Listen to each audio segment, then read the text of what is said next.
Super, bonjour à toutes et à tous, on se retrouve pour cette deuxième session live. La semaine dernière, donc, on était avec Camille Petinéo, on a parlé de dataina.fr et de comment on peut agglomérer plusieurs IA entre elles pour générer de la donnée et donc derrière avoir des journalistes qui vont analyser cette donnée et la traiter de manière éditoriale en fait. Et aujourd'hui, on s'intéresse à un outil qui s'appelle NotebookLM, une IA de Google qui est quand même vraiment parfaitement taillé pour les journalistes et pour nous accompagner, pour nous présenter un peu son cas d'usage concret. Aujourd'hui, j'ai vraiment le plaisir d'accueillir Alexandre Barlow. Alexandre, est-ce que tu peux te présenter un petit peu brièvement?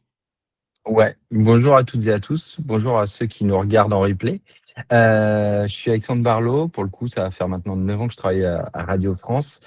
1 an et demi que je suis sur la partie intelligence artificielle, où mon job en tant que journaliste, chef de projet, est d'accompagner les journalistes dans l'utilisation de l'intelligence artificielle, donc toute la partie formation, mais aussi traiter leur cas d'usage et essayer de monter des choses dans la partie tout ce qui est avant l'industrialisation de l'intelligence artificielle dans le groupe. Voilà.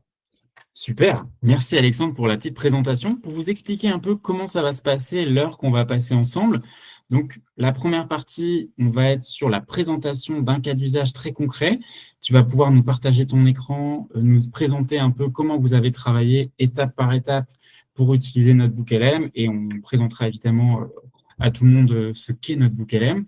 Et il y aura une deuxième partie avec une session questions-réponses où vous, dans le chat, vous allez pouvoir poser vos questions directement à Alexandre. Et puis, Alexandre tâchera d'y répondre de la meilleure des manières.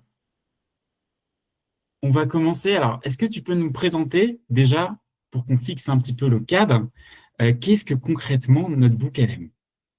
Alors, pour le coup, NotebookLM, c'est une solution qui a été créée par Google, qui est arrivée à peu près sur le marché il y a maintenant 1 an et demi. Et à la base, c'était pour les chercheurs et les journalistes.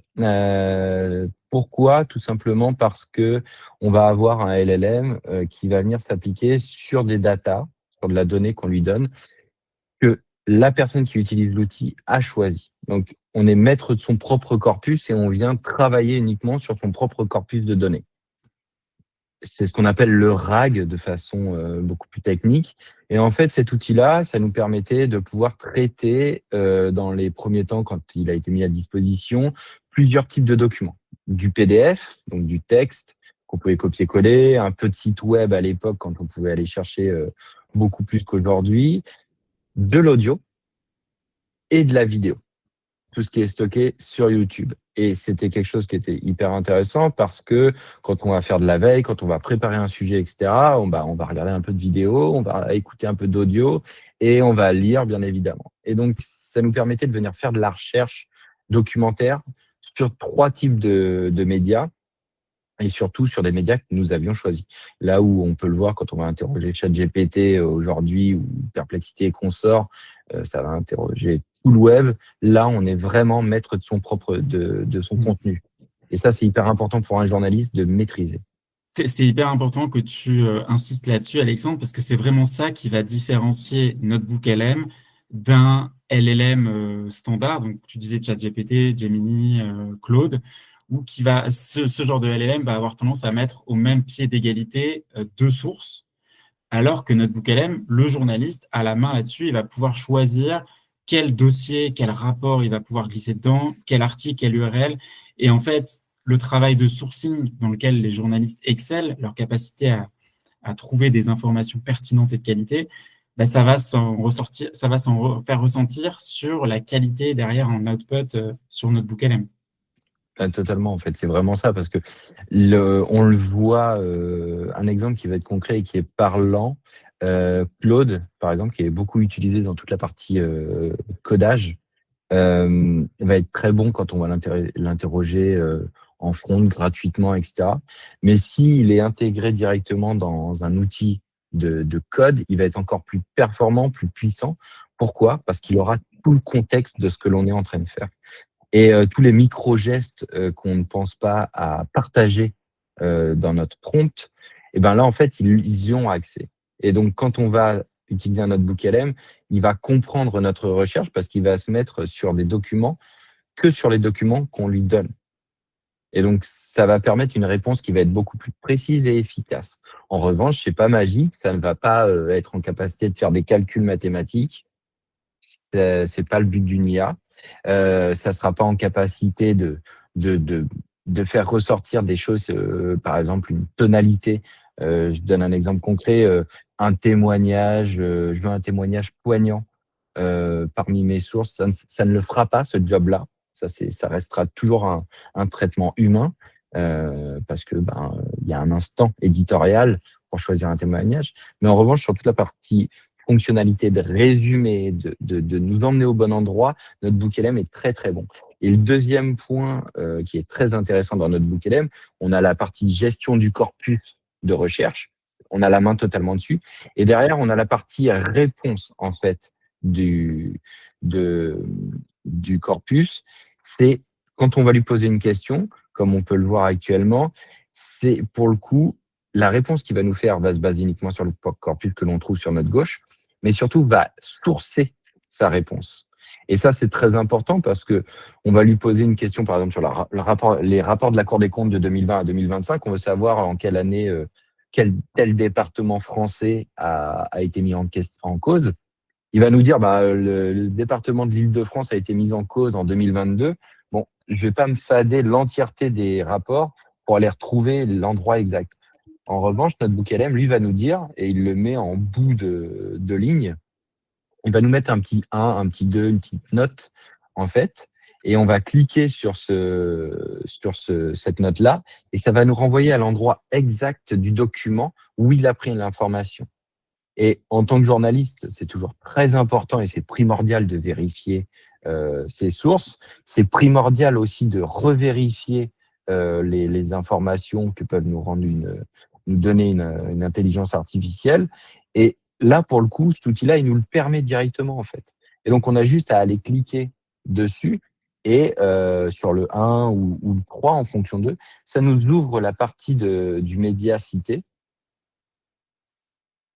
Et on peut aller lire, en fait. Et parfois, s'il va faire une erreur d'interprétation, ce qui peut arriver, hein, là, pour le coup, on va pouvoir lire ce qu'il y a avant, ce qu'il y a après.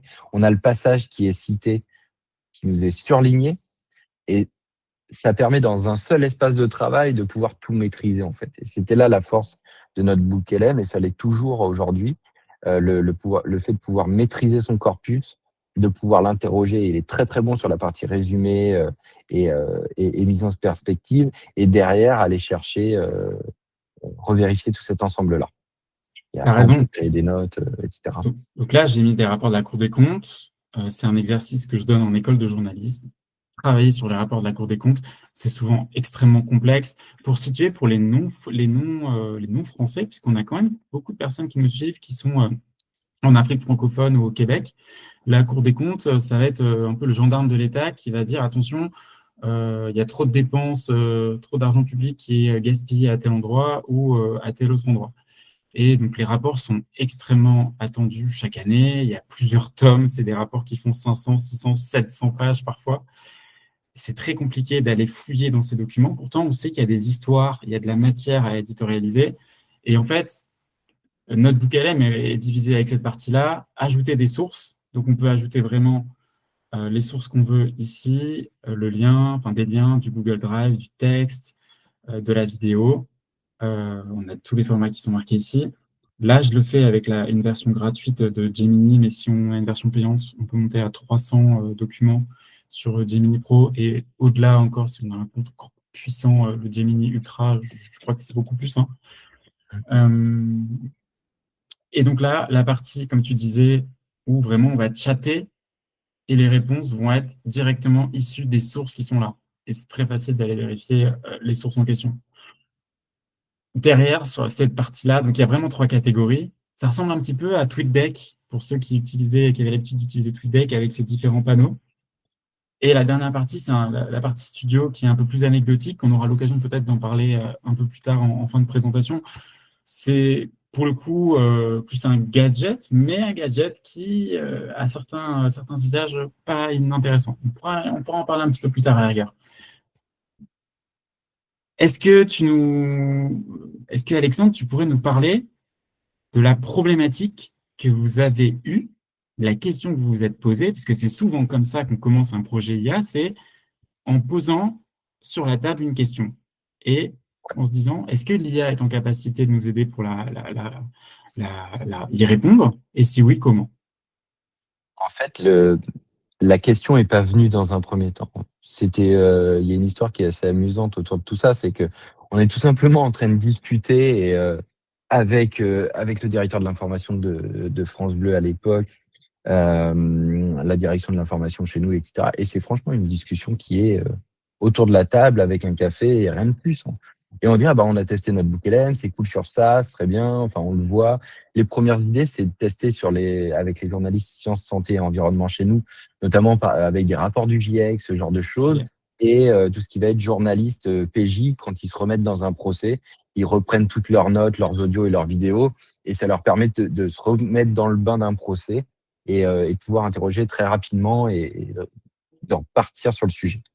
Et puis, avec notre antenne ici, ex-France Bleu, on a 44 locales en fait en France. Donc, un maillage territorial qui est l'équivalent de celui de la DGSE. Et pour le coup, on produit énormément, énormément d'audio. C'est à multiplier par 44. Il doit y avoir 7 ou 8 heures d'antenne directe locale par jour. Donc, on multiplie par 44 et on multiplie par l'année. On a une volumétrie qui est dantesque, intraitable humainement. Et à l'époque, on est en octobre, ils essayent de faire le coup Michel Barnier, qui est sur un déplacement aux alentours du 15 novembre. Et pour le coup, on se dit, attends, ça serait cool de pouvoir récupérer, parce que de leur côté ici, enfin France Bleu à l'époque, se dit, on va faire une journée spéciale et traiter la thématique de l'agriculture durant cette matinée-là, entre 7h et 10h. Et vu qu'on reçoit Barnier à 13h, l'idée, ce serait de pouvoir en fait récupérer de la matière de notre matinale, des témoignages et de pouvoir l'interroger à partir de ces témoignages-là. Ils sont très bien organisés, donc c'est des choses qu'ils arrivent à faire remonter rapidement, en fait. Et là, l'idée, c'était de pouvoir écouter 44 heures, la tranche 9-10, enfin, c'était la tranche 9h, 11h, donc c'est 88 heures, et de faire ressortir des témoignages. Parce que sur ces 2 heures-là, entre 9h et 11h, c'est de l'antenne ouverte. Donc, c'est quelque chose qu'on ne peut pas prévoir en amont. C'est pas un journaliste qui fait un reportage qu'on va diffuser ensuite. Là, c'est du direct. Et entre 11h et 13h, l'émission dans laquelle est intervenu Michel Barnier, en 2 heures, on ne peut pas écouter 88 heures. Impossible. Et voilà. Et donc, c'est en discutant comme ça, avec un café dans la main, qu'on dit, mais en fait, c'est là où on devrait tester notre bouc LM. Et on fait des premiers tests, je crois, 1 ou 2 semaines avant. Et en fait, on n'est qu'au début de notre bouc LM. Donc, on a des pépins dans tous les sens. Pas sur les réponses qu'il y a, mais sur les types de médias que l'on utilise. C'est-à-dire qu'on exporte de l'audio dans un format et il faut qu'on le réencode. Et donc, ça nous prend du temps pour pouvoir le charger dedans. On est limité à l'époque à 50 fichiers audio. 44, ça passait pile poil, mais fallait tout charger à la main. Donc, il y a de la logistique en fait derrière. Et sur ce qu'on teste, les premiers résultats sont hyper intéressants dans un premier temps. Et ça nous conforte dans le fait qu'il faut qu'on fasse un test grandeur nature et qu'on puisse s'en servir pour la spéciale avec Michel Barnier, qui était, je l'ai sous les yeux là, le 15 novembre à l'époque. Et c'est quelque chose où je vais vous partager mon écran pour vous montrer, parce que là, c'est vraiment artisanal et faut bien le comprendre. Je cherche juste la bonne Donc, si on fenêtre. résume là, Alexandre, vous avez découpé, entre guillemets, 44 antennes locales, 44 émissions d'1 heure d'antennes locales, qui sont Ouais. des libres antennes, où les gens exprimaient un peu leurs inquiétudes sur le monde agricole, sur la crise agricole en France. Vous avez récupéré tous les fichiers audio, donc les 44 heures d'émission, 44 fois 1 heure. Vous les avez mises dans notre bouc LM et après, vous avez travaillé, et on va aller voir les étapes plus tard. Mais c'est ça la démarche pour l'instant. Si on regarde Ouais. un peu la pipeline de production, c'est on découpe l'antenne et on découpe l'antenne avec l'outil IACast. Voilà, c'est ça. Et là, pour le coup, c'est ce qu'on voit, c'est sur la petite vidéo qui s'affiche. Voilà ce que, ce que mon collègue de chez France Bleu, Mickaël, qui habituellement fait son numéro de claquette de présentation, a fait. C'est-à-dire qu'il allait découper 9 heures jusqu'à 10 heures. Il faisait un export et il le faisait par local. En fait, là, c'est l'exemple sur France Bleu Alsace. Il me le déposait dans un fichier OneDrive dans le cloud. Je récupérais ce fichier OneDrive là et ensuite je le glissais directement dans notre book LM. Et donc, c'était très, très artisanal, surtout qu'entre la période test et le 15 novembre, on fait un test le 8 novembre de mémoire et on fait le test grandeur nature le 15. Le 8 novembre, notre book LM n'était pas en capacité d'intégrer du MP4 audio, ce qui est un petit peu un contresens, parce que normalement le MP4 c'est de la vidéo, mais Yacast nous fait un export MP4 avec que de l'audio à l'intérieur. Donc on devait le réencoder entre-temps. Et on s'aperçoit le 15 novembre que notre bouquet a évolué en une semaine et a été capable, on pouvait directement glisser nos MP4 audio. Donc c'était aussi important de l'outil continuer d'avancer, de progresser et d'évoluer. Et on s'en est rendu compte pendant le test. Donc ce qui fait qu'on s'était embêté à réencoder une partie des audios. Et je sais plus pour quelle raison, j'ai testé un drag and drop basique et ça a marché. Et donc, on a gagné du temps derrière. Mais ça, c'était la première, la première partie du travail d'extraction de l'audio. On avait ensuite l'importation dans notre book LM. Voilà à quoi il regardait, à quoi il ressemblait à l'époque, pardon. Euh, il y avait toujours les mêmes possibilités avec du docs, des slides, des sites web, du YouTube. YouTube à l'époque, c'était uniquement les vidéos qui disposaient d'une transcription. Donc le On petit est compte, encore par sur, exemple. on est encore sur l'extraction Yakas. Peut-être que tu pourrais nous partager ton écran Ah, intégral, je pense. Ouais, voilà, parfait, voilà. super. Oui, Donc là, c'était, ok, ça voilà. c'était donc Notebook LM à l'époque, et en Ouais, effet, on va voir que ça a évolué depuis. Mais déjà, du coup, là, on voit sur la partie de gauche, ce sont toutes les sources qui ont servi à la ouais. création de ton dossier, quoi. C'est ça, de mon corpus de base pour le coup, et qu'on a pu aller interroger en direct live. Et ça, ça a été là après où on est parti sur de l'analyse pure. Et ça, je crois que normalement, c'est la mécanique qu'on a eu à peu près, enfin qu'on a eu en enfin minute par minute pour le coup. Et vous voyez, je crois, recherche des locales absentes parce que bien sûr, vu qu'on passait d'un dossier cloud, etc., il y a des choses qui se sont perdues au passage. Mais en 49 minutes, on a réussi à tout exporter, à tout mettre dans notre book LM, sachant qu'on était tous les deux à distance.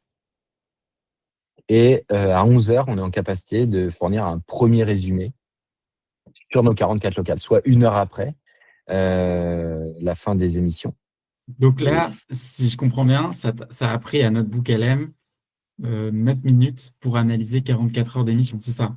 ouais, Waouh, c'est incroyable. ouais. Et 9 minutes, c'est le temps.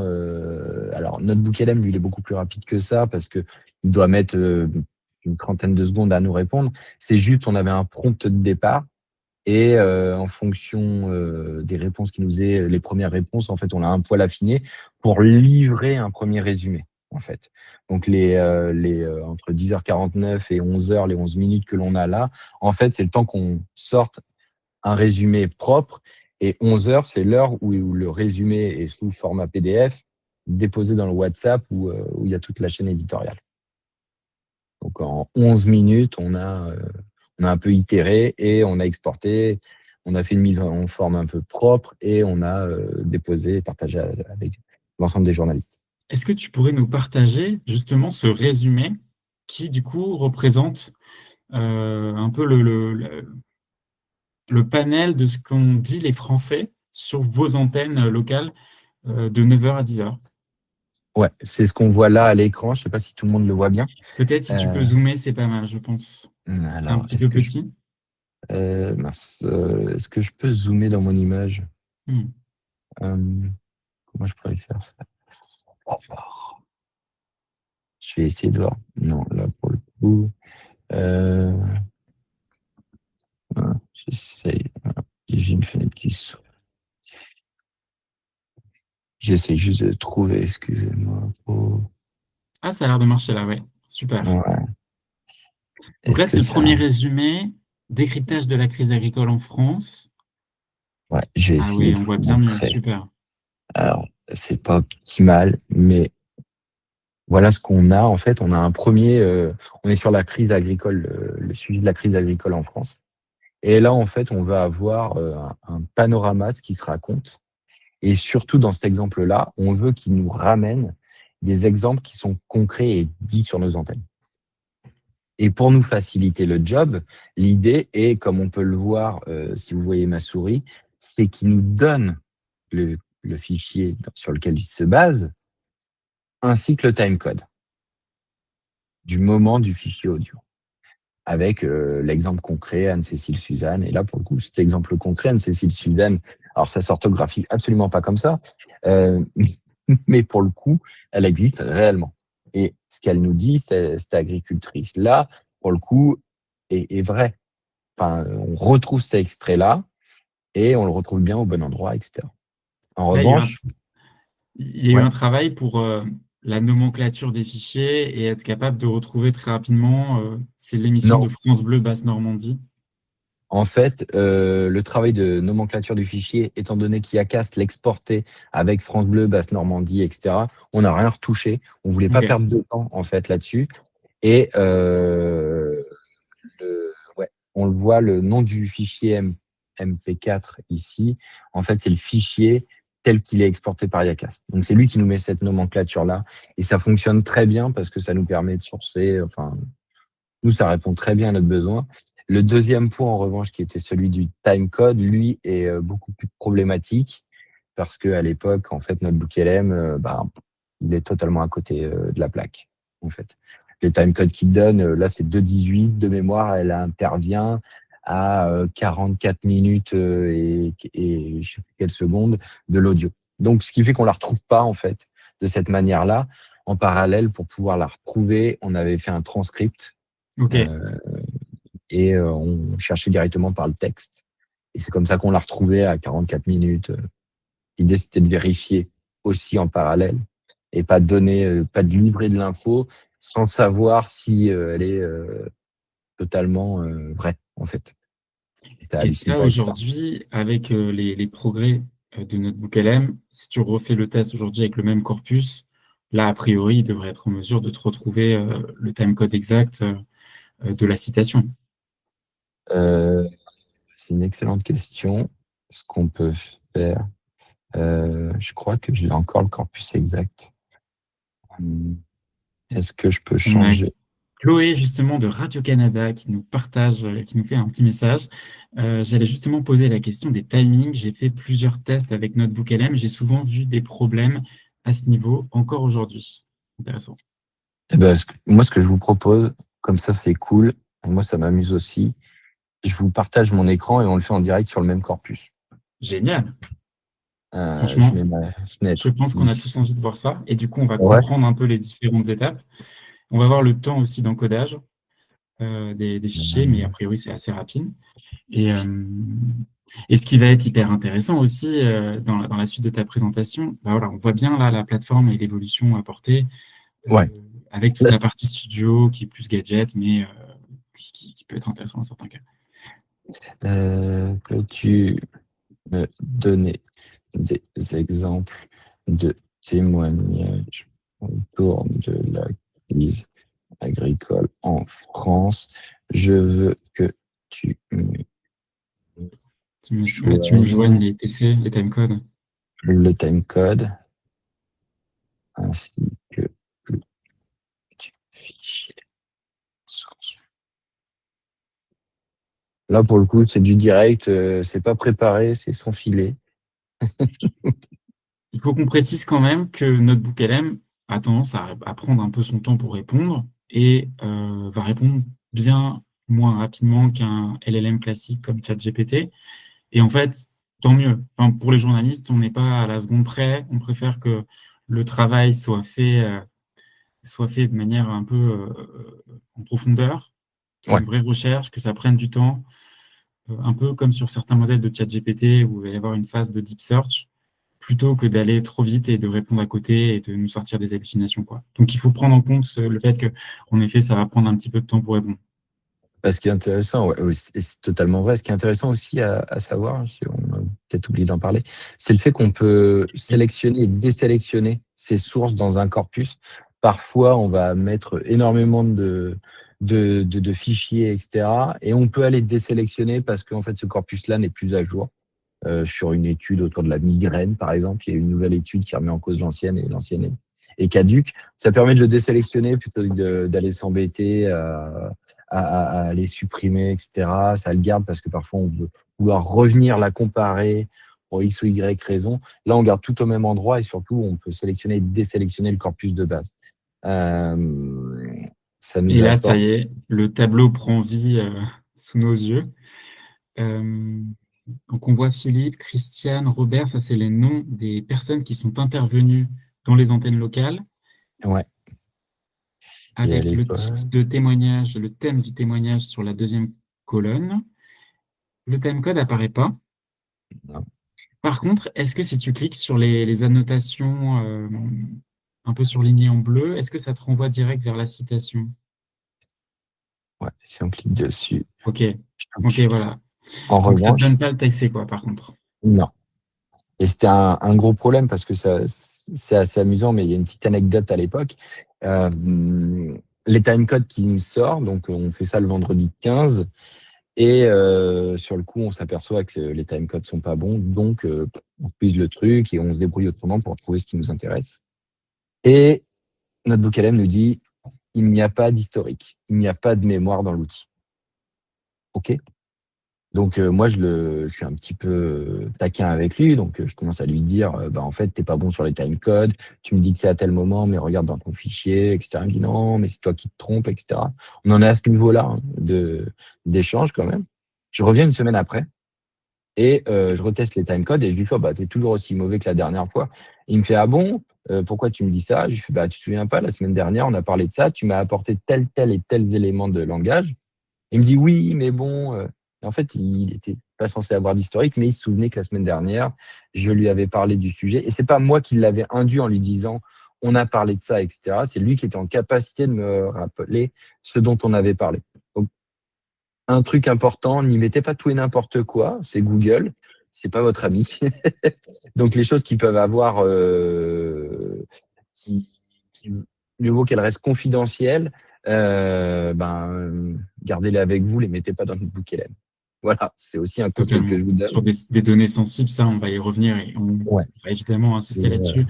Des données sensibles, si vous travaillez dans un média comme Mediapart, vous avez des témoignages sensibles, on va évidemment éviter de les mettre dans une IA euh, Google ou autre. On essaiera le plus possible de construire en interne des interfaces sécurisées, validées par vos DSI respectives, histoire que la donnée ne fuite pas. C'est vraiment la plus grosse priorité aujourd'hui dans les rédactions, d'éviter d'éviter des fuites de données sensibles, quoi. Donc là, clairement, là, en l'occurrence, pour le coup, euh, est-ce que ça nous a sorti... non, ça, ok, ça nous a quand même sorti le retranscript, ça c'est bien, ouais, mais il manque le TC. Donc c'est partiel, quoi. c'est partiel là-dessus. C'est toujours le cas. On sera, il sera bien meilleur si on lui livre une transcription. On l'avait testé. On n'avait pas utilisé Sprint, on avait utilisé un outil de speech to text et on lui avait livré dedans avec les timecodes et là pour le coup il était bien meilleur en termes de réponse et beaucoup plus efficace. Sauf que nous dans notre cas de Barnier, ça nous rajoutait un temps de traitement en fait parce qu'il fallait faire un speech to text pour 44 fois 1 heure. Enfin, Hmm. Donc, c'était pour pas assez répondre à la rapide. question de Chloé, Chloé, a priori, si tu utilises en entrée, en output dans les sources des documents qui sortent de Trint ou qui sont générés par Whisper et que tu les mets dedans, a priori, du coup, ça devrait marcher. Il devrait être en mesure de te partager les timecodes. Mais par contre, il n'est pas Ouais. capable lui-même, notre BookLM, de te générer les timecodes. C'est exactement ce qu'on fait. OK. C'est pas étonnant là-dessus. Pas encore très bon sur ça. Alors que on l'utilise également, on utilise Gemini également en API avec de l'audio pur. Il est bien meilleur. Alors on passe par de l'API, pas de l'interface comme NetBookLM. Il est bien meilleur en termes de réponse et de timecode là. Il- C'est mieux y faire. Euh, On a une question ouais. de Shi Anna sur la, la dimension énergivore. On va prendre les questions au fur et à mesure, en fait. Je me rends compte que ça vient en même temps et que c'est bien dans la discussion. Bonjour, c'est très intéressant, mais n'est-ce pas énergivore en temps de calcul, en stockage, en traitement? Et avez-vous mesuré le coût-bénéfice? Est-ce réutilisable? Alors là, ça, évidemment, tu vas nous en parler après, sur notamment les prompts et la réutilisation des prompts dans ton cas d'usage. Mais on peut peut-être répondre sur la partie énergivore, temps de calcul, stockage. Non, en termes d'énergivore, nous on l'a mis. C'est énergivore pour les personnes qui l'ont fait, en fait. Parce que c'est des micro-tâches ennuyeuses, faut le dire, à faire et sans aucune valeur ajoutée. En revanche, énergivore sur la partie sollicitation du LLM, euh, je suis en incapacité de dire quel est l'impact d'énergie là-dessus. Ça en a forcément une. Ça en a un impact, pardon. Ça en a forcément un. Sur le stockage, ben, une fois qu'on l'a déposé sur notre bouquet nous, sur notre cloud, on le supprimait. Mais ça en a un chez Google parce que c'est eux qui le stockent. Sur le traitement des vidéos, on peut y mettre que du YouTube. Donc, ça a aussi une différence, c'est que, c'est déjà stocké chez Google et on ne C'est déjà fait pas un... retranscrit aussi. Ouais, et c'est déjà retranscrit et il se base sur les transcripts. Voilà, Ok, là-dessus. donc là, ça limite considérablement l'impact environnemental, entre guillemets, le fait de ne pas retranscrire et de ne pas Ouais, refaire passer de l'IA sur des vidéos qui sont déjà transcrites. Ça, c'est vrai que c'est quand même un argument intéressant. ouais, là-dessus. Ouais. Est-ce que Et tu nous remontrerais pas le document ouais, sur c'est ce lequel que je on dis. était? Et donc, là, on ressort de l'expérimentation live, on revient sur Et vous et ce que vous avez pu générer en direct. Donc, à 11h00, c'est ça? ouais, à 11h00, on a le premier décryptage de la crise agricole et on a un PDF qui fait 2 pages et demie de mémoire et avec une mise en page. Et en fait, ce qui est assez amusant pour la petite anecdote, on utilise Copilot pour la mise en page dans Word. À l'époque, je l'ai pas testé de façon précise. Euh, il était Copilot dont on parle, pas très efficace, quoi. Mais il nous avait aidé un peu à mettre des couleurs sur les titres et que ça soit facilement lisible sur un téléphone. On a testé un deuxième prompt pour le coup plus précis sur les typologies de réactions sur les antennes liées notamment aux accords de libre-échange. À l'époque, on parlait beaucoup du Mercosur, etc. Et de voir quels étaient les impacts locaux et essayer de nous offrir un panorama et donc là-dessus, il nous a fourni un second rapport qui, pour le coup, je crois, ça arrive tant qu'on le regarde, etc., avant de le livrer. Il doit arriver même pas un quart d'heure après, quoi. Et après, on s'amuse, en fait, tout simplement, à essayer de faire des tableaux, comme on peut le voir ici à droite de l'écran, où par région, les productions qui sont les productions principales, les enjeux et inquiétudes, les solutions et initiatives, et on voit ce que ça nous donne. Et après, là, moi, vu que je suis journaliste, pour le coup, je m'amuse avec l'outil et je vais gratter dedans. J'ai aucune production à faire pour le direct. On a déjà donné des synthèses. Donc, j'ai plus que du temps avant le début de l'interview à 13h pour gratter, voir ce qu'on peut en sortir, les idées les plus farfelues. Et celle-là, notamment, était assez intéressante, l'idée de mettre dans un tableau ce genre de sujet et de voir ce que ça rendait, en On fait. va s'arrêter quelques instants sur ce tableau. J'aimerais savoir la deuxième catégorie, production principale. Ça, c'est aussi issu des émissions ou c'est une recherche à part de l'IA qui allait scanner des rapports sur Non, l'état de l'agriculture en France? Non, c'est lui tout seul. On lui demande de nous Ok. donner les types de production. Et donc, en se basant sur les audios, c'est lui qui fait les liens. On parle de vache laitière, etc. C'est lui qui fait le lien en nous mettant le lait. Après, nous, dans le prompt, ce qu'on lui demande, en fait, on est sur de la discussion en ITER, de façon en langage naturel, en fait, dans l'outil. Et c'est de lui dire, bah, fais-nous un classement avec des mots. On le referme, on lui demande pas de se justifier Mm. dans les types de production. On lui demande, je veux que tu me donnes un mot pour. Et on lui, de mémoire, parce que pour le coup, on a plus une partie des prompts, parce qu'ils ont évolué depuis l'expérience. De mémoire, on lui donne un exemple concret en lui disant à telle minute, tu nous dis que Jean-Michel est producteur de lait, etc. On veut que dans la colonne production principale, tu nous mettes lait. Voilà. Et après, c'est lui pour viande, maraîchage, céréales, éleveurs, etc. C'est lui qui fait ce classement-là. Et donc là, ça te sort un tableau avec 44, enfin pour chaque antenne locale, les principales préoccupations qui remontent.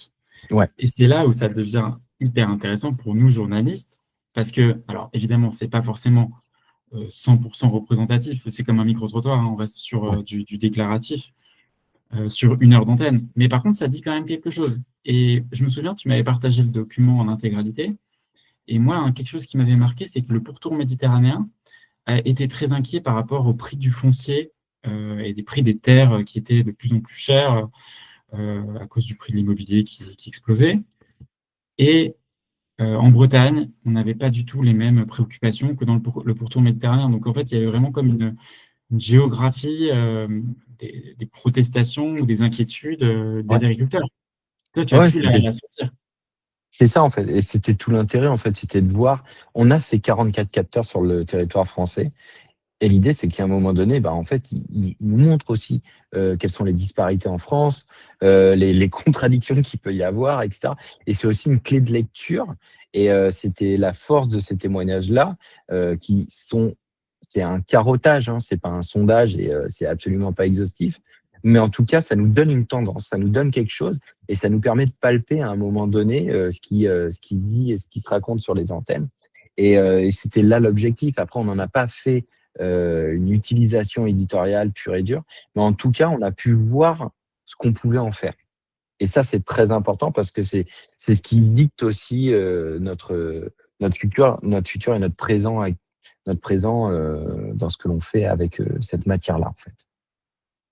Et justement, qu'est-ce que vous en avez fait de ce tableau-là, quelques minutes avant l'interview avec Michel Barnier? C'était trop tard pour l'utiliser, etc. Et ils étaient déjà dans le flux en fait de l'antenne, ils l'accueillaient, etc. En revanche, sur la partie synthèse qui est en préambule, ça leur a permis d'avoir deux, trois POC et pop, pardon, dans le sens ah tiens, ça les a alertés là-dessus, ah bah tiens, il y a ça. Citation, ouais. Et voilà, et en fait, après dire ah bah tiens, on contacte tel Red Chef, il nous fait une telle découpe, etc. dans tel local.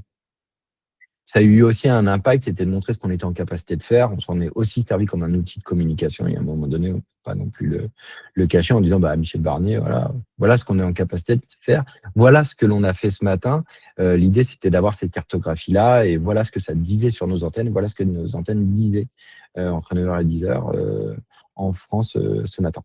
Et c'est quelque chose qui intéresse en fait tout de suite parce que c'est concret et on le voit en interne, que ce soit les journalistes comme la direction, ils trouvent un intérêt en fait. Dire bah voilà en fait éditorialement ça a tel intérêt. Je suis moins en capacité de parler des intérêts d'une direction et d'un ministère, mais en tout cas éditorialement, les gens c'est concret et le journaliste, même celui qui ne connaît pas l'outil, qui ne l'a jamais utilisé, qui peut avoir des réticences au démarrage, en fait, là, il voit tout de suite en temps réel l'intérêt que ça a pour lui, de se dire, ah bah tiens, si je peux aller picorer là-dessus, c'est hyper intéressant, en fait. Ce qui est important aussi de rappeler ici, Alexandre, c'est le fonctionnement aujourd'hui à Radio France. À l'heure actuelle, les rédacteurs en chef de chaque antenne locale vont faire remonter des informations, Oui, des signaux faibles, hein, on va dire ça comme ça, euh, qui sentent dans leur département ou dans leur région et qui pourraient avoir de l'intérêt pour le niveau national, c'est ça. Donc là, ouais, l'idée, votre travail avec Notebook LM, c'est de venir compléter un peu ces remontées de terrain qui sont faites à l'heure actuelle par les rédacteurs en chef. Ouais, il y a une partie de remontée de terrain qui se fait via les sujets qui sont lancés, via les échanges WhatsApp dans les groupes, etc. Parce qu'il y a quand même 44 traits de chef, où ça se partage les choses, mais toutes les intuitions ne sont pas partagées, toutes les informations ne sont pas partagées pour de multiples raisons et qui sont de très bonnes raisons, c'est que parfois ils ont d'autres choses à faire et que c'est pas facile. Là, l'idée, c'est d'arriver en support, en supplément, pour pouvoir, à un moment donné, écouter nos antennes, pouvoir catégoriser, ranger tout ça et de voir les sujets qui émergent, de voir les traitements qui émergent. On s'est amusé à le faire, par exemple, sur Halloween, en Ok. amont, donc sur les sujets qui sont lancés. Et donc, sur nos 44 locales, on voit qu'il y en a 44 qui traitent le sujet, mais il y en a 3 qui le traitent de cette manière-là et 2 de cette manière-là. Et on dit, ah, mais c'est des angles qu'on a moins vus, c'est hyper intéressant. Et pour le coup, ça permet aussi au niveau national, donc pour nos autres antennes comme France Inter, France Info, qui ont besoin de nourrir leurs antennes avec une proximité territoriale qu'offre ici, de pouvoir aller piocher dans la base et d'avoir des angles et des sujets, des approches qui sont différentes et de nous débarquer. Là où la concurrence va faire le sujet et parfois aura le bon angle amusant, nous, on est en capacité de pouvoir avoir une multitude d'angles et de pouvoir les piocher dedans et d'avoir une différence de traitement. Et c'est ça aussi qui fait notre force. Donc là, tu nous dis que pour Halloween, vous avez été en capacité aux Natio d'identifier, grâce à ce travail d'IA, d'identifier des angles un peu insolites que vous aviez jamais vus et de les passer aux Natio. Alors, on ne l'a pas mis en place. Ok. C'est-à-dire que ça, en fait, on a fait un test entre nous, comme on dit, sur le coin d'une table, et on a vu le résultat. Et après, à partir de ce résultat-là, on s'est dit, ah, tiens, ça peut avoir telle application, et on pourrait en faire ça. Hmm. Ok, ok, c'est hyper intéressant. On se rend compte qu'on peut faire remonter des sujets qui seraient peut-être passés inaperçus parce que jugés par le rédacteur en chef, pas forcément fondamental, ce sujet sur Halloween, et alors qu'en fait, Ouais. c'est un sujet qui est hyper distinctif, quoi. Il peut être hyper distinctif, ouais. Ok. Et ça pourrait C'est là s'appliquer où aussi au réseau d'antennes de télévision. J'ai moi-même travaillé à Tout le Sport, une émission de sport sur France 3, qui est une émission nationale, mais qui allait piocher certains reportages faits par les locales. Et ça, mmh, c'était aussi déterminé par les rédacteurs en chef, par les remontées des rédacteurs en chef. ouais, Mais il est fort probable qu'on passe à côté de très très bons sujets en Poitou-Charentes, à Toulon, parce que euh, on n'a pas forcément toutes les remontées, quoi. non. Et parce qu'on ne peut pas avoir les yeux partout, en fait. Et c'est là où un outil comme Notebook LM va être intéressant, c'est qu'il va nous permettre d'être exhaustif sur ce qu'on lui donne à manger. En tout cas, il va essayer de l'être sur ce qu'on lui donne en corpus de départ. C'est là où c'est intéressant. Pour revenir à cette expérimentation que vous avez faite sur le sujet de la crise agricole, est-ce que tu pourrais nous partager le prompt qui a servi à à réaliser ce Alors, tableau? Si tu l'as, je vais vraiment à regarder chaque fois, si je je trouve de l'ai. partager ça. Euh, J'essaye de le retrouver.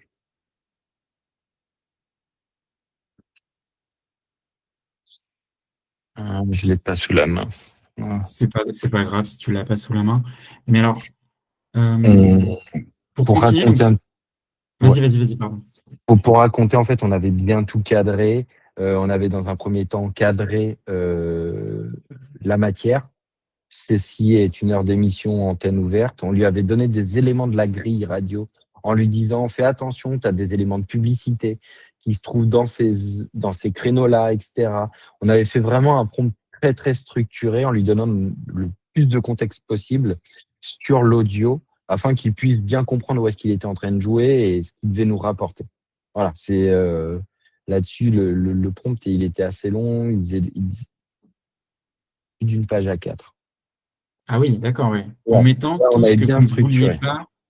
Ouais, vous Ouais, aviez fait vraiment le travail de spécification technique pour dire, ouais. surtout ne prends pas cette information-là, focus-toi uniquement là-dessus. Ok, c'est Avec ça. des exemples concrets.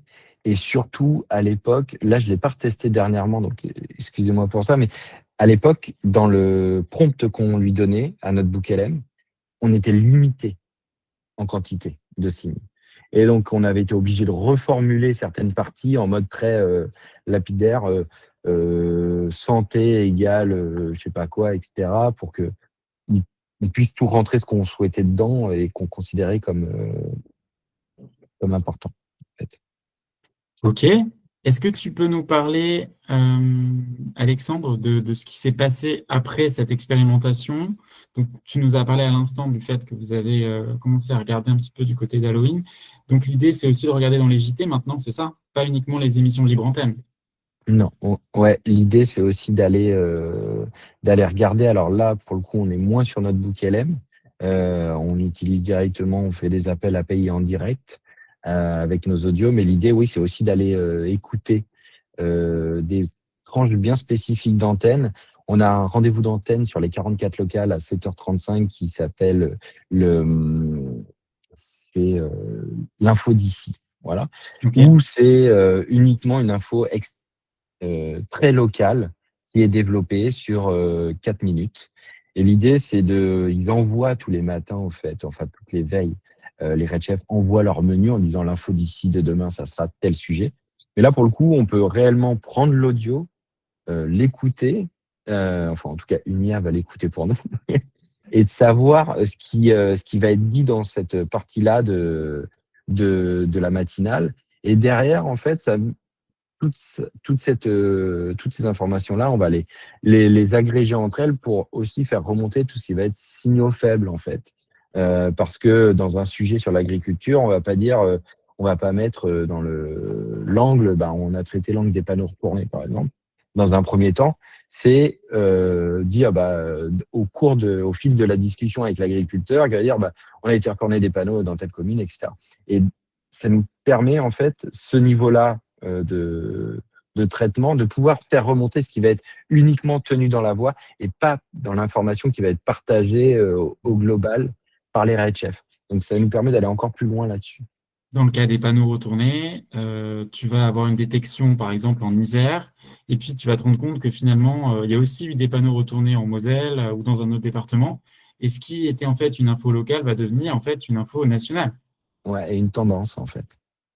Donc l'identification des tendances, on a évidemment en tête le mouvement social des Gilets jaunes. C'est aussi l'idée, quoi, d'être capable de détecter, de prendre le pouls de la France quasiment en Ouais. direct, quoi. C'est ça en fait. L'idée, c'est d'aller, de pouvoir détecter. Ça, c'est le rêve en fait, de pouvoir détecter. Je pense que, en étant totalement sincère, on n'y arrivera pas. Et on l'a vu avec le mouvement de septembre, pour le coup, à partir du moment où les médias et les centrales syndicales s'en sont mêlés, bah, les gens, ça a fait pchit, entre guillemets. Mais d'être en capacité de pouvoir, à un moment donné, palper ce que disent les gens, en fait, ressentir ce que disent les gens sur nos antennes locales et surtout les confronter entre elles pour voir les disparités qu'il y a locales et aller plus loin, en fait. Et surtout, c'est à un moment donné, teinter nos antennes de ces informations-là. C'est-à-dire qu'on fait de la radio, on est une radio de service public, même si on est une entreprise privée, c'est l'État français et les Français qui nous subventionnent. On a dans cette mission-là la diversité. Si à un moment donné, on veut représenter la diversité de nos territoires, on est obligé d'aller les écouter et on est obligé d'utiliser cette matière-là. Et l'IA, en fait, a cet avantage-là, c'est qu'il va nous permettre de gagner du temps. Aujourd'hui, c'est humainement impossible d'aller écouter 44 heures d'antenne. Pour un rendu 2 heures après, c'est humainement impossible. L'intelligence artificielle va nous permettre de faire cela. Et donc, ça augmente le journaliste plus que ça le remplace, parce que ça le remplacera pas in fine, mais ça l'augmente en fait et ça lui donne plus de valeur dans le travail qu'il va faire. Il va pouvoir mieux regarder ce qui est raconté sur les antennes, il va pouvoir se nourrir plus et derrière, ces sujets s'en retrouveront. Et le traitement sur nos antennes aussi s'en retrouvera euh, amélioré. Et c'est quelque chose qui n'était pas fait aussi jusqu'à présent. C'est-à-dire que c'est de la data produite qui n'était pas analysée au niveau Non, national. Non, on Il y a une n'avait pas question, cette capacité-là. il y a une question de Kiana qui est très intéressante. Quel est le retour utilisateur final? C'est vrai, en fin de compte, c'est important d'avoir l'avis des journalistes. Est-ce que les journalistes sont satisfaits de ce nouveau fonctionnement? Vu la volumétrie, si les interviewés demandent des explications et les sources en direct, pas de panique. Et là, c'est hyper intéressant. Tu vas nous raconter comment Michel Barnier a perçu ce document. Tu vas pouvoir nous en dire quelques mots. Tu m'avais raconté ça. Pas de risque de ne pas se renouveler. Intéressant aussi. Ouais, C'est la partie interrogation édito. Est-ce oui, que on traite ce sujet de la même manière, tout le temps, chaque année? ouais. Ça a l'avantage aussi, c'est qu'à un moment donné, alors pour recommencer par la dernière question, euh, ça permet au niveau pilotage des directions de l'information de se rendre compte si on traite toujours de la même manière un sujet et de pouvoir alerter les rédactions locales en disant bon, bah, il y a un moment donné, en fait, est-ce que vous pourriez pas le traiter autrement ou pourquoi vous le traitez de cette manière-là? Donc il y a un côté pilotage aussi qui peut être Lutte contre les intéressant pour eux. marronniers, quoi. Ouais, Essayer et savoir se c'est ça. réinventer, en fait. Et surtout, ça permet aussi aux directions, et en l'occurrence sur les locales, les 44 locales, de peut-être s'interroger sur ah, est-ce que bah, nous aussi, on ne doit pas, en termes de direction, réfléchir autrement pour aider nos journalistes sur le terrain à ne pas refaire pour la énième fois ce marronnier-là de la même manière, mais plutôt l'aider, lui donner par exemple plus de moyens pour aller sur le terrain et faire une émission spéciale, etc. Enfin, que sais-je, mais que la direction puisse aussi se questionner sur les moyens qui sont donnés aux journalistes pour traiter une actu, quoi. Voilà. La première partie de la question, le retour des journalistes. Le retour des journalistes, il est oh, waouh, euh, hyper intéressant. Comment maintenant je l'inclus dans mon workflow habituel et dans mes process? OK. Euh, et c'est là en fait où est la plus grosse difficulté, c'est-à-dire que on a l'avantage, c'est qu'ils perçoivent l'intérêt de l'outil, ils voient concrètement ce que ça leur apporte. Maintenant, comment on le met en place et comment on vient l'insérer dans le workflow au quotidien. Et c'est là où est la plus grosse difficulté, c'est que euh, un journaliste ne devrait jamais dire ça, en gros, mais une direction va voir une possibilité nouvelle et va dire au journaliste, bah, tiens, fais-le. Sauf qu'il a déjà plein de tâches. Mmh. Et donc, il produit de l'audio, il va aller sur les différentes antennes du groupe. Et en plus, il va faire un web et peut-être de la vidéo en plus, etc. Et donc, c'est où est-ce que je mets cette information supplémentaire dans mon workflow? Parce que si je prends plus de temps pour analyser le sujet, faire de la veille, etc., et ben derrière, j'ai moins de temps de faire certaines choses, etc. Donc, les questionnements, ils sont plus là-dessus, comment on essaie de dégager du temps à nos journalistes pour qu'en fait, ils puissent traiter cette information-là, cette nouvelle information-là, et faire de nouveaux sujets. Et on essaye aussi de voir en parallèle comment on arrive à apporter quelque chose qui soit en fait déjà tout prêt pour eux. Quand je dis tout prêt, c'est ils n'ont pas à aller le chercher à un endroit, ils n'ont pas à glisser des dossiers, enfin des fichiers dans un dossier, etc. Ça arrive vraiment tout prêt et ils peuvent interroger directement, etc., etc. Donc c'est simple pour eux d'accès et euh, et pour eux en parallèle comment ils peuvent l'utiliser, rajouter cette brique-là supplémentaire. L'idée est vraiment d'augmenter nos journalistes Mmh. euh, avec de l'info et de l'édito en plus. Pour l'instant, moi, la question que je voulais te poser, et ensuite on revient aux questions de Kiana et de Chloé aussi. Euh, Est-ce que vous envisagez de passer sur une solution maison, donc du coup de quitter l'interface de Notebook LM, voilà, pour des histoires de données? Est-ce que c'est quelque chose qui est évoqué aujourd'hui à Radio France aussi, et pour que ce soit directement intégré dans votre CMS? Oui. Alors pour le coup, dans le CMS, c'est un peu trop complexe. Euh, Directement. En revanche, oui, là-dessus, on travaille. Alors, je peux pas trop en dire, mais dès la base de nos Information. audios, ouais, on travaille sur nos audios pour le coup en essayant d'avoir une réponse beaucoup plus directe. En gros, on a un flux live qui sort avec un transcript, on est en capacité de l'interroger en fait. Et limite, je vais donner un exemple, on a un 7h, une tranche 7h, 7h30, et à 7h45, en fait, on a une analyse de cette tranche horaire-là. qui sortent avec un prompt qui a été défini en amont, etc.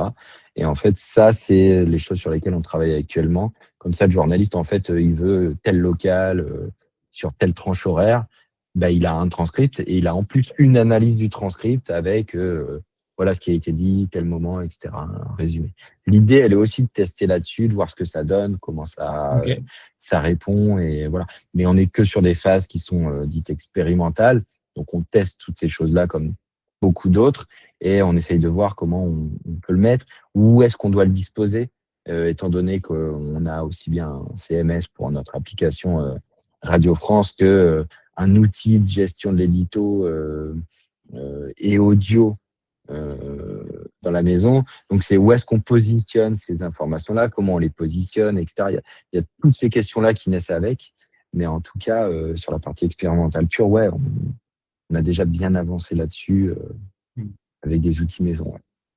Et la question se pose aussi, j'imagine, est-ce qu'on en fait un produit éditorial, entre guillemets, à part une émission spéciale qui serait limite, on pourrait appeler le pouls de nos régions, quoi. C'est pas la France de nos régions de Wendy Bouchard, c'est le pouls de nos régions. Toutes les informations qu'on a ressenties au niveau local qui pourraient être pertinentes de vous partager au niveau national.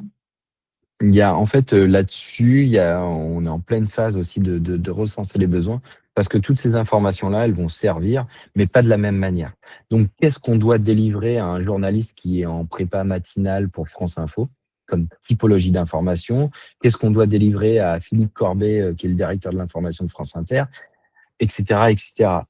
Donc, on est aussi en train de travailler sur quels sont les besoins en interne pour délivrer les bonnes choses aux bonnes personnes et pas noyer les gens derrière quelque chose en plus de nouveau qui va se dire ah mais ça me sert à rien, qui va le mettre de côté et donc créer l'effet inverse du waouh quoi. Donc il y a Comme aussi avoir toute un cette rapport qui pourrait être fine-tuné, entre guillemets, en fonction des cibles, enfin des cibles, des personnes réc- qui vont réceptionner ce rapport, quoi. C'est ça, en fait. ouais, ou même pourquoi pas, je vais aller très loin et pourquoi pas avoir juste un bot dans Teams sur lequel on lui dit mais qu'est-ce qui s'est raconté sur ces sujets-là dans les locales ce matin? Et le bot qui répond, bah, dans tel local, tu as ça, dans tel local, tu as ça, etc., etc. Pourquoi pas? Enfin, tu vois, on peut envisager énormément de choses, en fait. Ouais, Donc, c'est fascinant. ouais, Euh, Parmi tous les usages que tu évoques, il y en a un qui résonne particulièrement de mon côté, c'est la dimension interrogation éditoriale. Comment on peut faire en sorte d'être meilleur en tant que journaliste dans notre couverture de l'actualité. Tu parlais des marronniers, mais on pourra aussi s'interroger sur est-ce que, euh, est-ce que telle actualité-là, on l'a bien couverte? Est-ce qu'on a donné suffisamment de temps de parole sur ce sujet pour éviter des biais?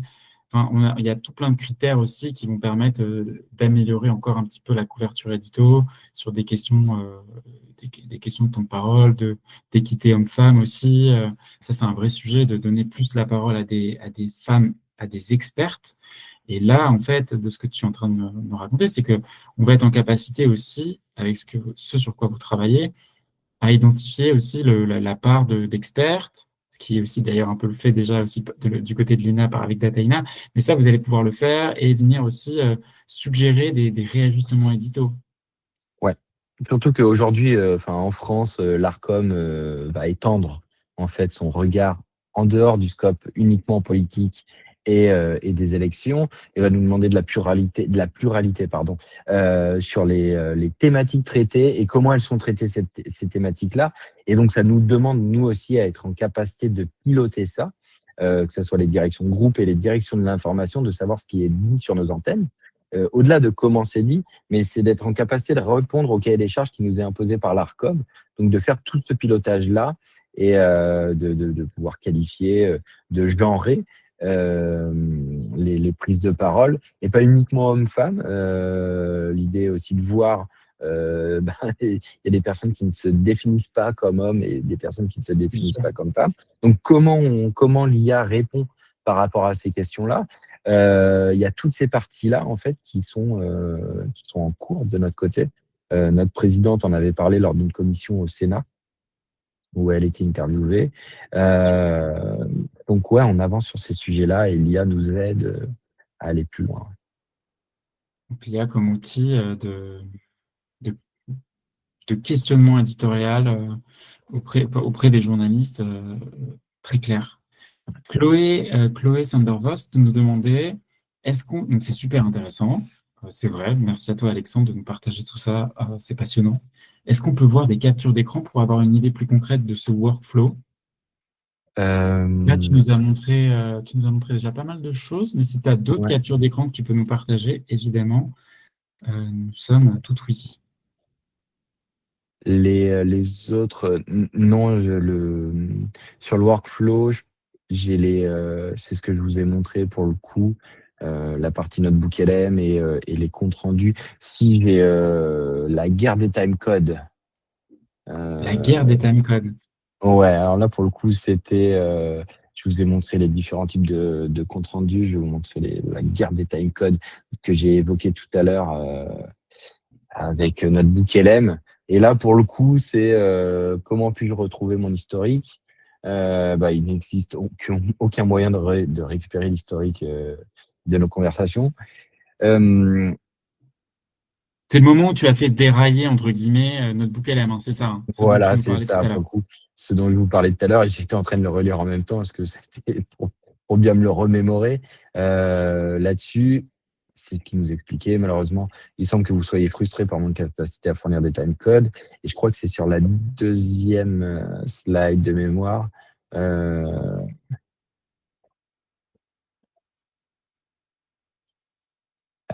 voilà quoi.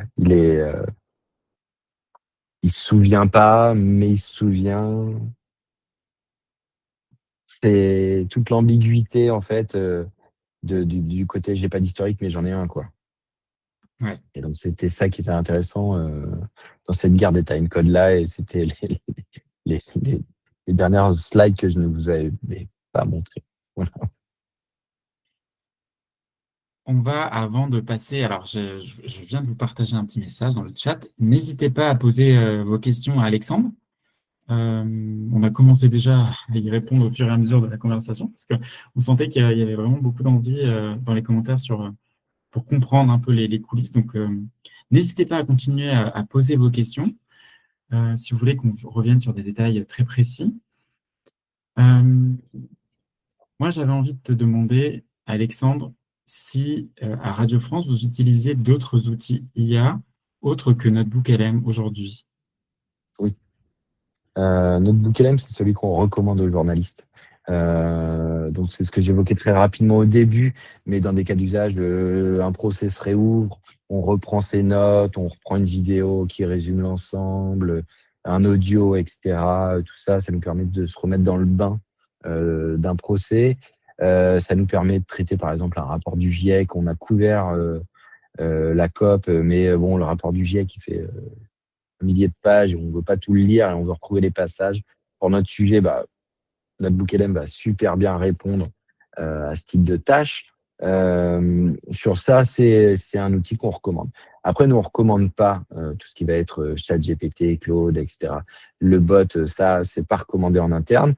On utilise de l'IA Gen sur la partie transcript. Donc, on utilise la technologie sur nos propres emprises Whisper, qui est une technologie de transcript qui a été créée par OpenAI, pour le coup, mais c'est en interne, donc nos datas ne sortent pas C'est parce que les sécurisé. journalistes, ouais, c'est sécurisé et ça reste en interne.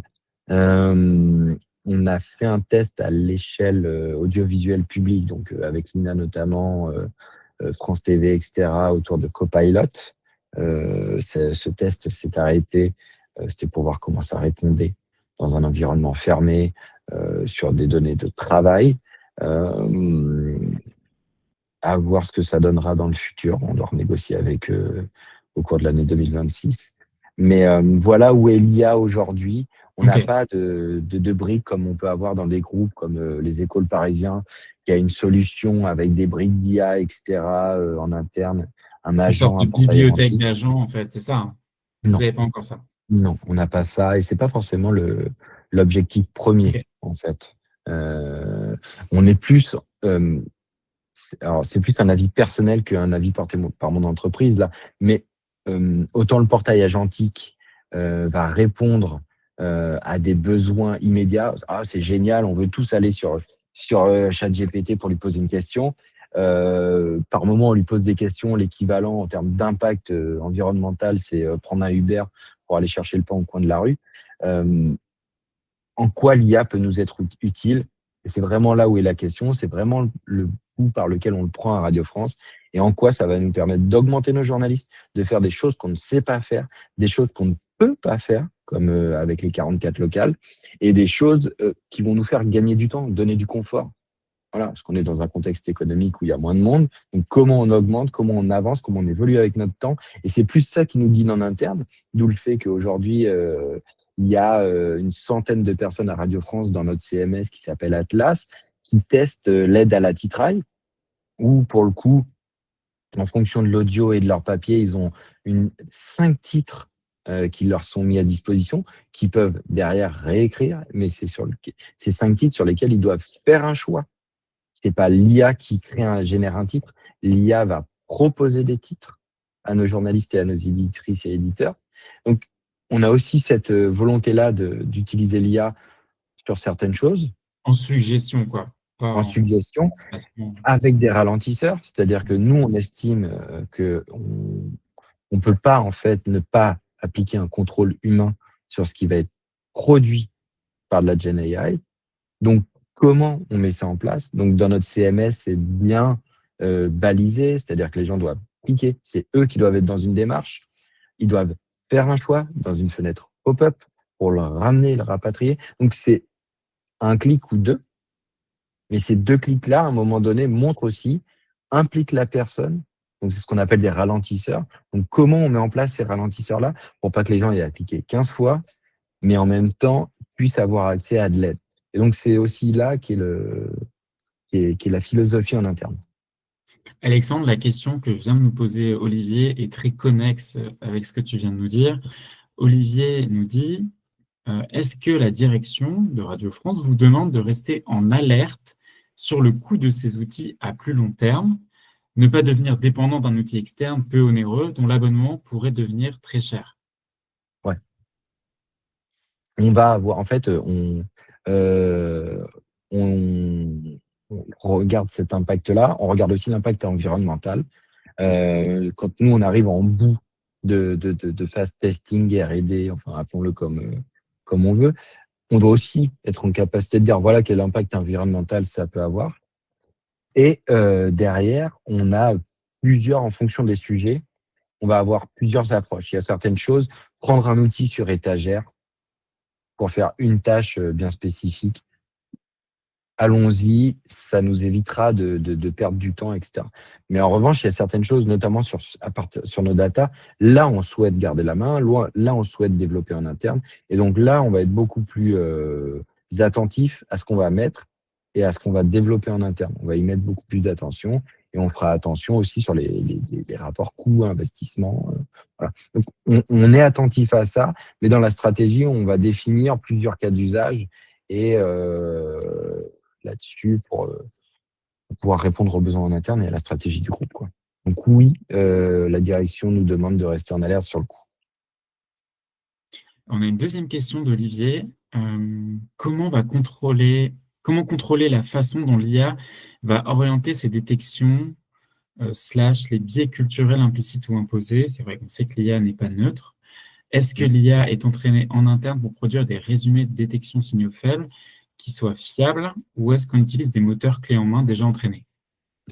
Ça dépend sur quoi. C'est-à-dire que sur Whisper, par exemple, on entraîne Whisper.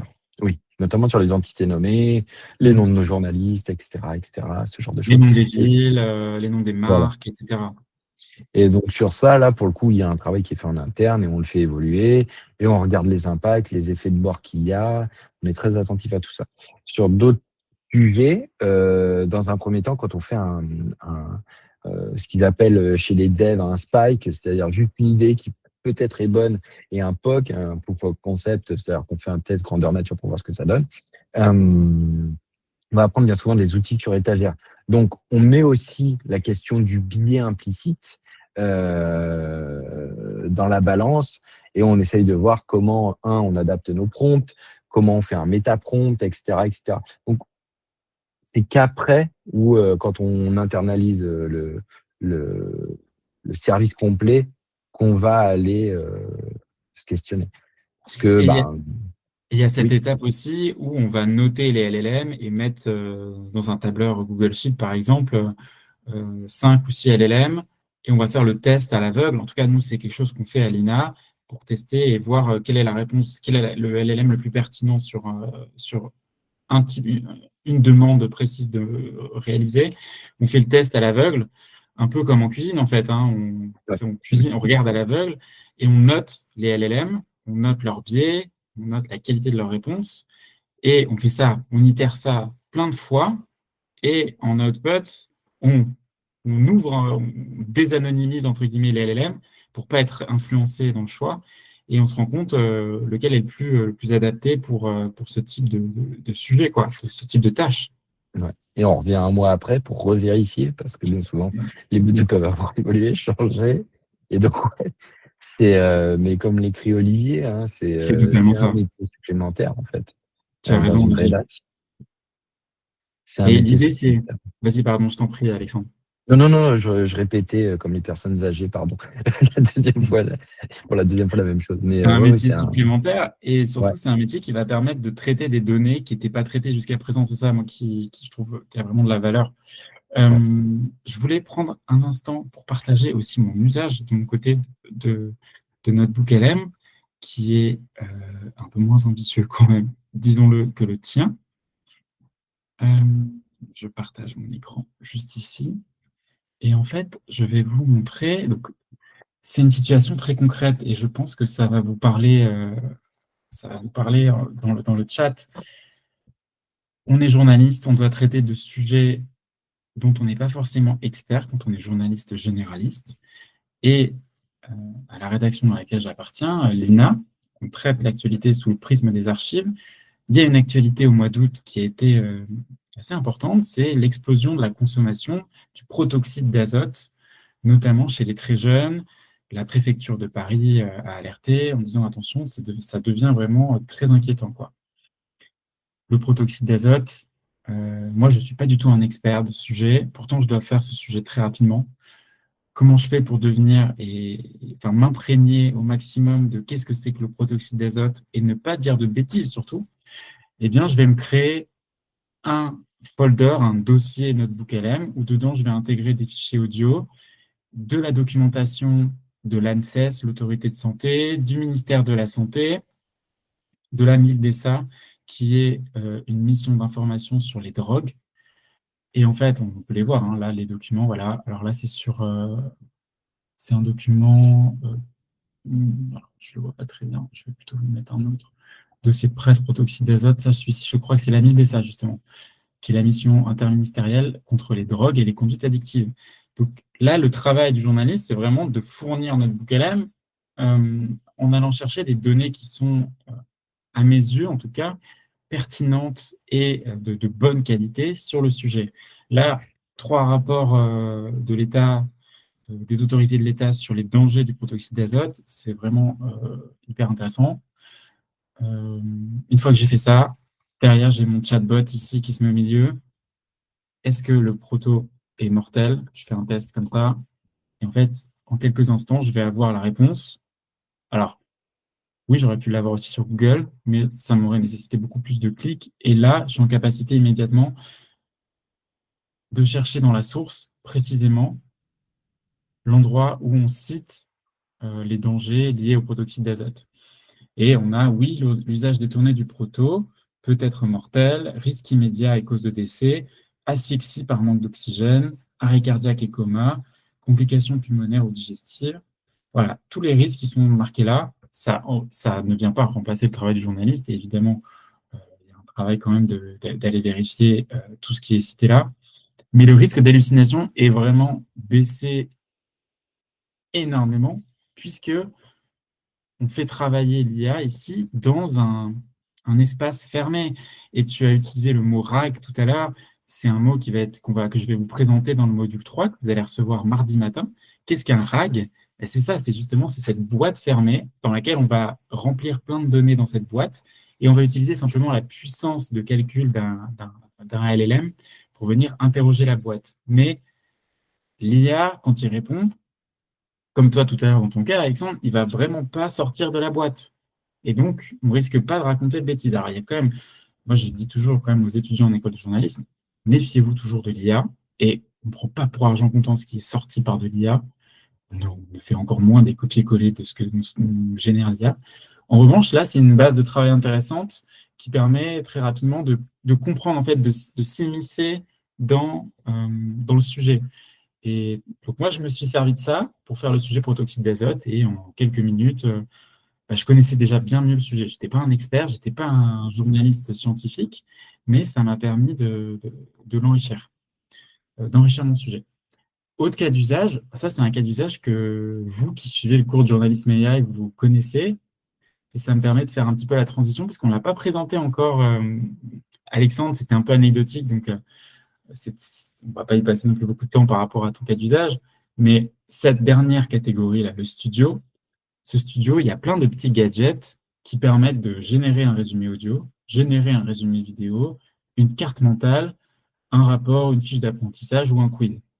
Donc fondamentalement, on se dit l'usage pour les journalistes, il est un peu limité, mais il y a des cas d'usage qui sont quand même assez intéressants et il faut toujours adopter cette approche un peu itérative sur les outils IA, de se dire, tiens, peut-être que pour l'instant, ce n'est pas intéressant pour moi, mais peut-être que dans 2, 3, 4 mois, je vais avoir un cas d'usage qui va se présenter où, tiens, c'est malin, c'est exactement ce dont j'avais besoin.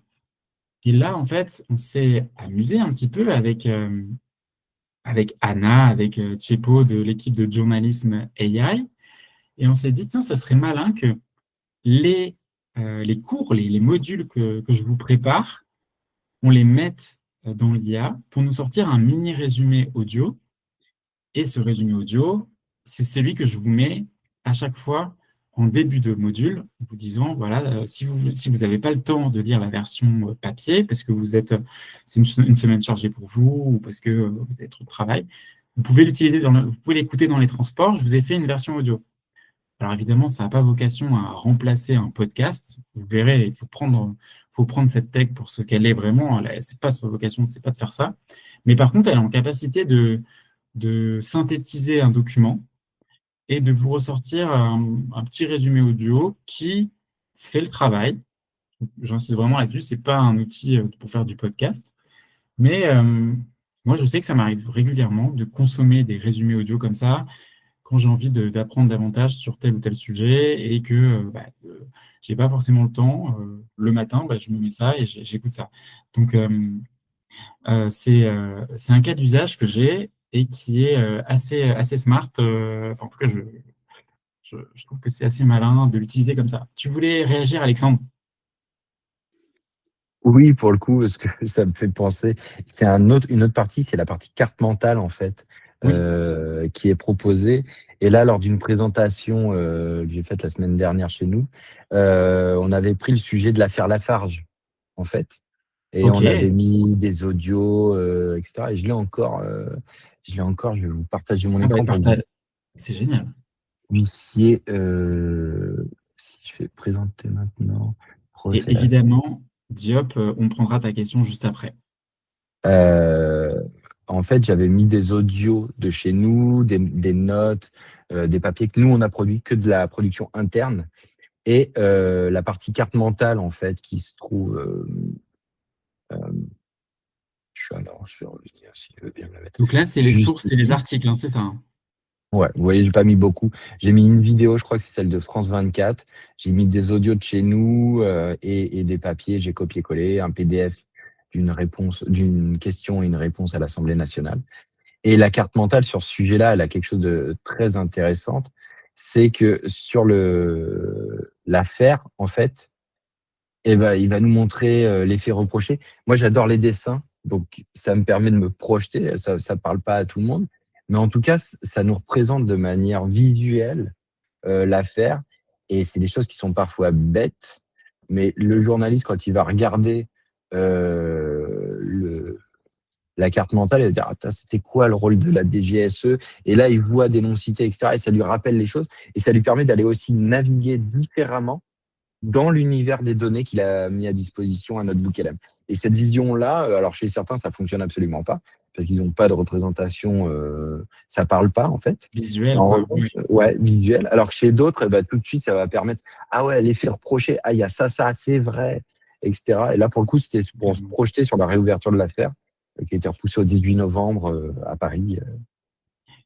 Voilà. Et là, tu le fais dans le cas de l'affaire Lafarge, Mmh. mais imaginons, vous êtes journaliste police-justice à BFM TV, il vient de se passer un rebondissement dans l'affaire du petit Grégory. Si vous avez préparé en amont un dossier pour chaque affaire, chaque grande affaire criminelle française, euh, vous cliquez sur votre outil de génération, vous générez votre carte mentale, et en 3 minutes, le temps de vous diriger sur le plateau de BFM, parce qu'on vient de casser l'antenne exprès pour parler de ce qui s'est passé là dans le rebondissement de l'affaire du petit Grégory, on sait enfin qui a tué le petit Grégory, bah là, vous avez le temps de ne pas oublier des éléments clés de l'affaire. Normalement, un journaliste police-justice connaît bien l'affaire, mais connaître sur le bout des doigts l'affaire ou connaître bien de manière structurée l'affaire, ça, c'est évident qu'on ne peut pas se souvenir de tout, quoi. Donc là, la carte mentale, elle est très adaptée, quoi. Ouais. Ce cas-là est assez frappant, pour le coup. Donc, Mhm. je trouve. Une carte mentale, ok, très intéressante. Euh, il y avait une question de Diop en commentaire. Pensez-vous que nous sommes loin d'entendre les voix de journalistes radio synthétisées avec des émissions présentées par cette même voix synthétique? Du côté du divertissement, le public est-il prêt à écouter des émissions de radio musicale présentées par une animatrice ou un animateur IA? Bonne Il y a eu question des aussi. tests. Il y a plusieurs choses. Donc, nous, on est très attentifs sur ce sujet-là. Nous, en interne, non. En fait, on ne fait pas. Et je pense que ça sera très compliqué qu'on fasse ce genre de choses-là, à part sur des points extrêmement spécifique. L'audio de synthèse et les voix générées par IA, c'est pas notre cam, pour le dire de façon très familière. Mais il y a eu des tests qui ont été faits aux États-Unis, en Pologne, etc. On se rend compte que, aujourd'hui, la technologie ne permet pas d'avoir quelque chose sur du long terme de convenable à l'écoute. Se taper 1 heure de podcast généré par de l'intelligence artificielle, je mets au défi de quelqu'un de le faire. Au bout d'un moment, ça devient très fatigant pour le cerveau.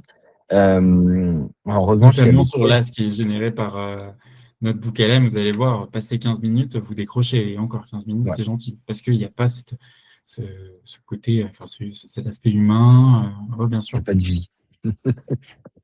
Et il y a des tests qui ont été faits, et là, pour le coup, ça peut être intéressant. Côté BBC, sur de l'hyperserviciel, la capacité à délivrer un flash météo à un endroit bien précis. Et là, par contre, il peut y avoir un intérêt. Je dis n'importe quoi, je suis dans ma voiture au fin fond de la Cambrousse, et en fait, les différentes antennes nationales, voire locales, ne donnent pas un bulletin météo pour la zone où je me trouve, la capacité à demander dans sa voiture ou alors à son poste où on se trouve, euh, quel temps fait-il demain chez moi, et d'avoir un flash audio qui va demain chez toi, il fera telle température, etc. Là, ça peut avoir un intérêt, il y a des questionnements qui se posent sur de l'hyper-serviciel, là où on est en incapacité d'aller en fait aujourd'hui, et même à l'avenir parce qu'il faut des bras, etc. Ouais. Et ouais, la Et BBC a fait des tests là-dessus, ouais. parce que ça fait partie aussi des choses qu'on essaye d'avoir aussi en tant que média, c'est d'aller s'adresser directement à l'info qui touche les gens au niveau local. Mmh. Et pas que les médias d'ailleurs. Si vous avez vu la dernière mise à jour faite par TikTok dans l'application TikTok, il y a quand vous slidez sur le côté, on vous donne les infos, enfin les vidéos du département dans lequel vous êtes. Mmh. Donc, moi en l'occurrence, je suis dans le Val-de-Marne, dans la banlieue à côté de Paris. Et sur TikTok, maintenant, j'ai un slide, enfin, comme il y a la page For You, donc la page pour toi, les recommandations algorithmiques. Il y a la page abonné, il y a TikTok Shop, évidemment, si je veux faire mes courses, et il y a la catégorie Val-de-Marne, donc ce côté hyper local. Euh, Totalement. Et il y avait eu des expérimentations aussi comme ça sur Couleur 3, qui était une antenne locale, une radio locale en Suisse, Mais c'était une expérimentation sur une journée pour voir comment ça fonctionnait. Je n'ai pas connaissance qu'ils aient réeffectué de nouveaux tests. Et je sais qu'il y a des expérimentations comme ça sur certaines antennes locales au Québec, euh, des radios privées qui tentent, qui font des expérimentations pour voir un petit peu ce que ça donne. Mais en effet, c'est quand même limité et c'est pas forcément l'usage qu'on recommande aussi. Diop a une autre question. Et lors d'une production en direct, l'IA analyse le flux audio et fournit aux journalistes des suggestions de questions pertinentes. Alors, nous, ça, c'est pas quelque chose que l'on fait. Ouais. Là, pour le coup, je peux donner qu'un avis personnel parce que c'est une idée que j'avais jamais vue auparavant et qui est intéressante. Je pense qu'il y aura une limite, c'est-à-dire que quand on tient son micro ou son stylo ou sa caméra face à une personne, on voit le paraverbal, en fait. Et on voit la personne réagir, faire à nos questions, etc. Et en fait, c'est ce qui induit mécaniquement la question qu'on pose après. Quand on voit quelqu'un, un responsable politique qui est mal à l'aise sur un sujet, en tant que journaliste, on va vouloir aller plus loin parce qu'on sent qu'il y a peut-être quelque Il chose faut à creuser, creuser. à chercher, etc. L'IA va le voir, ça va être en capacité de dire la personne a fait une moue, etc. Mais elle n'arrivera pas à l'interpréter. Quelqu'un qui a un tic de langage, par exemple, ou un tic qui cligne des yeux en permanence parce qu'il a une maladie, l'IA, elle n'aura pas forcément le contexte de Pierre, Paul, qui est au fin fond de la campagne et de savoir que lui, il va réagir comme ça, etc. L'IA n'aura pas tout ce contexte-là, là où le journaliste de terrain, lui, il va très bien le connaître, il va savoir que bah, il cligne tout le temps des yeux, donc ça ne veut rien dire. En revanche, le politique qui réagit comme ça par rapport aux dernières fois où il est interviewé, ben, c'est pas normal en fait. Donc il doit aller gratter un petit peu plus loin. Et ces choses-là qui sont imperceptibles parce que bah il n'y a pas le contexte, il n'y a qu'un journaliste de terrain qui pourra le rapporter quoi. En fait. Et le risque de l'erreur dans l'analyse des gestes visuels, le risque d'erreur dans l'analyse de gestes visuels par Ouais, IA est énorme. c'est Euh, ça. on a entendu parler de ces scandales, de ces affaires de robots avatar IA qui faisaient passer des entretiens d'embauche et qui faisaient de la détection de réactions, d'émotions en fait des candidats en live et collecter toutes ces données pour les envoyer aux recruteurs. Et c'est Envoyé spécial, si je me souviens bien, qui a fait un reportage là-dessus. Il y a des erreurs énormes là-dessus. Donc, c'est pas forcément ce vers quoi on a envie d'aller. Ouais. Mais c'est ce que dit Mactar dans la discussion. Il dit j'ai testé l'IA est bon dans l'analyse des gestes de l'invité. Il va être très très bon pour dire l'invité fait ça, etc., etc. Et Mais en revanche, dans l'interprétation, l'interprétation, il y a tellement de biais en fait dans le corpus qui a permis d'entraîner l'IA. Si par exemple on l'entraîne qu'avec des contenus nord-américains et qu'on le confronte à une personne, et là l'exemple il est, vous le voyez, moi je suis très latin, je parle avec mes mains, etc. Je bouge. Là où par exemple des anglo-saxons vont pas être de la même manière, comment il va l'interpréter en fait? Il aura été entraîné que sur des contenus nord-américains et derrière il arrive sur un latin qui bouge dans tous les sens. Il est fou, il a un problème, etc. Alors c'est juste ma manière de communiquer. Et ça, c'est des choses que ben, l'IA, en fait, on ne peut pas être exhaustif humainement, c'est pas possible. Une IA ne peut pas l'être technologiquement parce qu'on n'a pas assez de ressources. Les data centers, les GPU, etc. sont absolument pas puissants. Peut-être qu'un jour, il y aura quelque chose qui sera en capacité, je ne sais pas. Mais en tout cas, aujourd'hui, et vu à la vitesse où ça avance et comment ça avance, c'est pas quelque chose qui est envisageable, en fait. Technologiquement, il y aura une limite atteinte à un moment donné. totalement. Et Dernière surtout, question. Dernière question, l'humain, Alexandre. ouais, Parce qu'on est un peu en retard.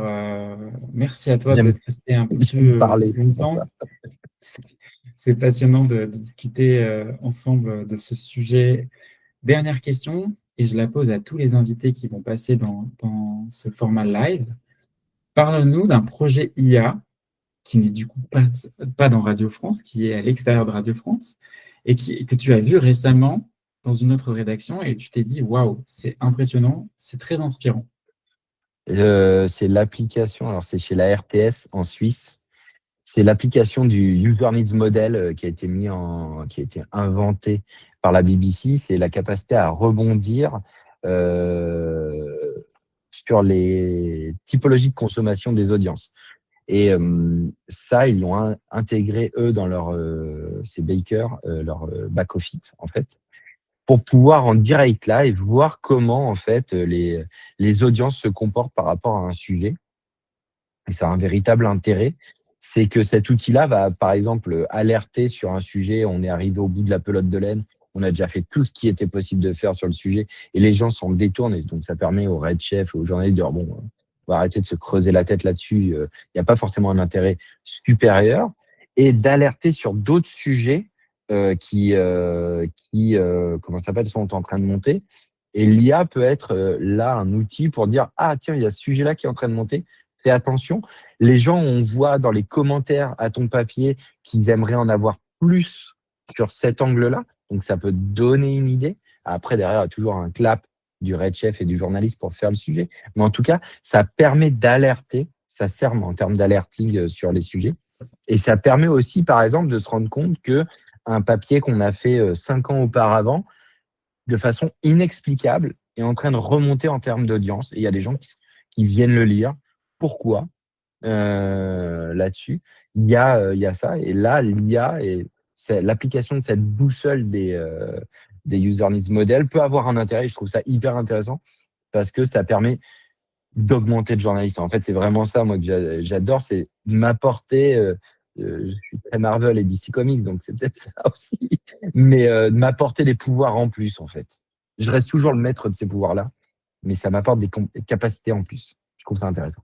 C'est génial que tu parles des user needs models, donc de la boussole des attentes du public, puisque ça fait partie des concepts qu'on va développer dans le cours de journalisme AI. Donc, ce que tu viens d'évoquer là, tu as pris un petit peu d'avance.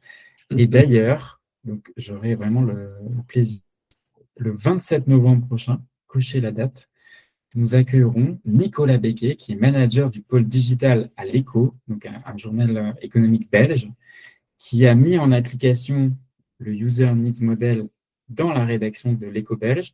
Il viendra nous expliquer comment il a fait, qu'est-ce que ça a comme impact concrètement sur la production éditoriale, comment ils ont réussi à réajuster certains angles en fonction pour mieux coller aux attentes du public.